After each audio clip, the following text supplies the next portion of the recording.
खेलो India कार्यक्रम के तहत खेलों को बढ़ावा देने के उद्देश्य से कॉलेज प्रबंधन द्वारा प्रतिवर्ष आयोजित की जाने वाली बैठक इस वर्ष भी संपन्न हुई। दरअसल बैठक में खेलों के विकास, खिलाड़ियों को बेहतर सुविधाएं उपलब्ध कराने और कॉलेज स्तर पर खेल गतिविधियों को प्रोत्साहित करने से जुड़ी विभिन्न योजनाओं पर विस्तृत चर्चा की गई। बैठक की अध्यक्षता कॉलेज के प्रेसिडेंट तपन आचार्य ने की। उन्होंने बताया कि खेलों से छात्रों में अनुशासन, नेतृत्व क्षमता और टीम भावना का विकास होता है, इसीलिए कॉलेज प्रबंधन खेलों को शैक्षणिक गतिविधियों के समान महत्व देता है। उन्होंने यह भी कहा कि खेलो इंडिया जैसी राष्ट्रीय योजनाओं से खिलाड़ियों को आगे बढ़ने के लिए बड़ा मंच मिलता है और हमारा उद्देश्य यही है कि कॉलेज स्तर से ही प्रतिभाओं को पहचान कर उन्हें राज्य और राष्ट्रीय स्तर तक पहुंचाया जाए। बैठक में यह निर्णय लिया गया कि आने वाले सत्र में विभिन्न खेल प्रतियोगिताओं का आयोजन किया जाएगा। साथ ही खिलाड़ियों को ट्रेनिंग, जिम उपकरण और स्पोर्ट्स किट उपलब्ध कराने के लिए विशेष बजट स्वीकृत किया गया।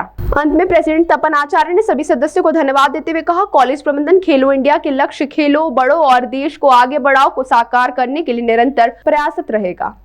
आपका प्रश्न मैं ठीक से समझा नहीं। सेक्रेटरी है कि नहीं है मैं समझा नहीं।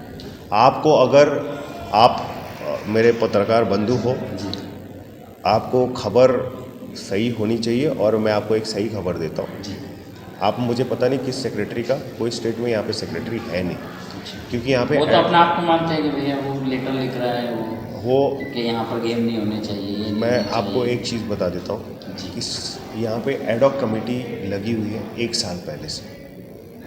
1 साल पहले यहाँ पे एडॉक कमेटी लगी हुई है मध्य प्रदेश में। 2-4 चीज़ें हैं और 1-2 चीज़ें आपके सामने बाहर भी आ जाएंगी। उसको मैं मीडिया के सामने रखना ठीक नहीं है। मीडिया को योग्य समय पे उसकी ज्ञात हो ही जाएगी। डॉक्यूमेंटेशन पार्ट में जो पिछला मध्य प्रदेश की कमेटी थी वो फेल कर चुकी है डॉक्यूमेंटेशन सबमिट करने में। हमारे हर साल एफिलिएशन प्राप्त करने के लिए certain set of documents, certain set of activity report, certain set of financial transparency को प्रेजेंट करके आरबीएफआई को भेजा जाता है। आरबीएफआई उसकी वेरिफिकेशन करती है। आरबीएफआई हम सेंट्रल बॉडी वाले वेरीफाई करते हैं इसमें प्लस माइनस क्या है। उसके बाद अगर माइनस है तो उनको उतना समय दिया जाता है कि उस समय के दौरान उनका रिप्लाई करें। शो कॉज नोटिस जिसको बोलते हैं, शो कॉज नोटिस बोलो या इंटीमेशन लेटर बोला जाता है, प्यार से तो इंटीमेशन लेटर भेजा जाता है। ये सारी क्रियाएं करने के बाद भी वो पिछली कमेटी फेल हो गई। मेरे लिए आज के वक्त कोई सेक्रेटरी मध्य प्रदेश में पेपर पे आप पूछोगे तो पेपर पे है नहीं, और मैं वही बात करूंगा आपके सामने जो पेपर पे आज मेरे सामने कोई सेक्रेटरी है नहीं। ज्ञात अज्ञात व्यक्ति मेरे पास काफ़ी लोग हैं मध्य प्रदेश में।